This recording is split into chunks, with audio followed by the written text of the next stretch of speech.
Bismillahirrahmanirrahim. Assalamualaikum warahmatullahi wabarakatuh. Salam pertemuan, salam perpaduan dan salam Malaysiaku maju jaya. Sekalung penghargaan buat Tuan Pengerusi Majlis, Div-Div kehormat yang sudi santun bicaranya, barisan hakim yang sentiasa berpaksikan kepada keadilan, penjaga masa yang setia dengan randiknya, seterusnya rakan seperjuangan yang dikasihi dan dihormati sekalian. Berdirinya kami di pentas perdana ini untuk menyampaikan mauduk pidato kami, iaitu Prinsip Rukun Negara.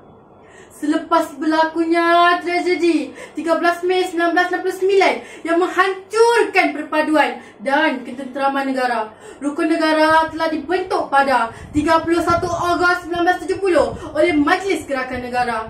Menurut Kamus Dewan Pustaka, prinsip didefinisikan sesuatu yang menjadi dasar atau pegangan, manakala rukun bermaksud asas atau sendi. Intihannya, 5 prinsip rukun negara amatlah sesuai digunakan demi mencapai matlamat hidup serta membangunkan negara yang mampu berdiri sama tinggi dan sama rendah dengan negara maju di luar sana.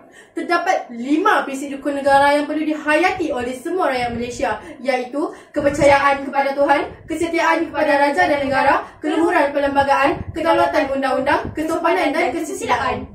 Itulah pegangan yang dipegang erat oleh setiap rakyat Malaysia tanpa mengira bangsa, umur dan kaum. Sidang saksi bervisi. Prinsip yang kedua merupakan kesetiaan kepada raja dan negara. Lihatlah betapa kukuhnya pemerintahan Malaysia sehingga Malaysia mampu bertahan selama 65 tahun lamanya. Prinsip kesetiaan kepada raja dan negara menyeru supaya rakyat Malaysia sentiasa mengamalkan sikap taat setia kepada pemimpin dan tanah air. Rakyat yang taat dan sayang akan tanah airnya pasti akan berusaha untuk memajukan negara. Sebagai contoh, Melaka didorong oleh kehebatan sultan dan pembesar yang berpandangan jauh serta mempunyai visi dan misi yang hebat. Pemerintahan dijalankan penuh diplomatik dan terbuka yang boleh dibuktikan melalui pelantikan orang India sebagai pegawai di istana. Tanpa mengenang nyawa yang dikandung badan, kesanggupan tentera-tentera yang berkorban demi tanah air sangatlah dihargai. Ini menunjukkan bahawa rakyat Malaysia adalah rakyat yang berkualiti tinggi. Prinsip kesetiaan inilah yang akan memacu rakyat Malaysia untuk berubah memajukan negara Malaysia. Rakyat yang bersemangat seperti inilah yang akan dapat memimpin negara kelak. Pepatah Melayu ada mengatakan, di mana bumi bijak, di situ langit dijunjung. Tuntasnya, kesetiaan kepada raja dan negara merupakan prinsip yang wajar diamalkan dalam hidup supaya Malaysia menjadi sebuah negara yang berpegang teguh kepada pemimpin bagi merealisasikan impian setiap rakyat Malaysia untuk melihat Malaysia berada di titik kejayaan.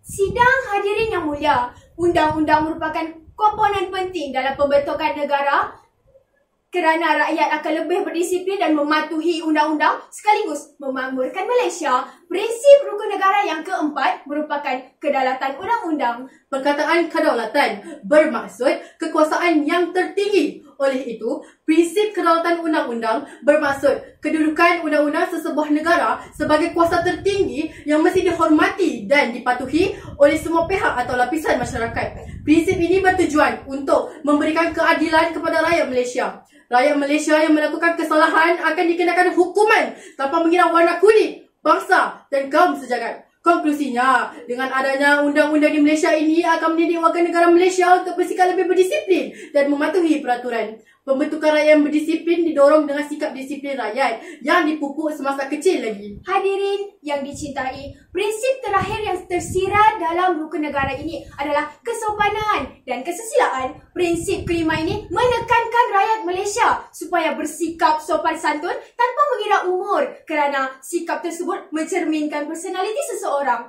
Tujuan prinsip ini adalah untuk mendidik tata susila yang berkualiti dalam kalangan anak watan. Nilai bersopan santun dalam diri dituntut bukan sahaja negara tetapi juga dalam aspek agama. Jika prinsip ini diamalkan oleh semua rakyat Malaysia, negara ini dapat mencapai perpaduan yang lebih erat dalam kalangan masyarakat dan seterusnya. Tuntasnya, pengamalan prinsip kelima ini amatlah dituntut dalam kehidupan seharian manusia sejagat di Malaysia ini supaya mampu menjamin satu cara liberal terhadap tradisi-tradisi kebudayaannya yang kaya dan berbagai-bagai corak. Bulat air kerana pembentuk, bulat manusia kerana muafakat. Sesusun bak cerai, serumpun bak sirih. Itulah yang menjadi pedoman buat semua rakyat Malaysia tanpa mengira bangsa, kedudukan mahupun warna kulit. Kerana kita sebagai rakyat Malaysia yang bersatu hati dan menjiwai sikap patriotisme yang telah ditanam dalam diri sejak kecil lagi. Sekian, wabillahi taufiq wal hidayah. Wassalamualaikum warahmatullahi wabarakatuh. Pemindah Taufiq Bestari, Mohon permisi.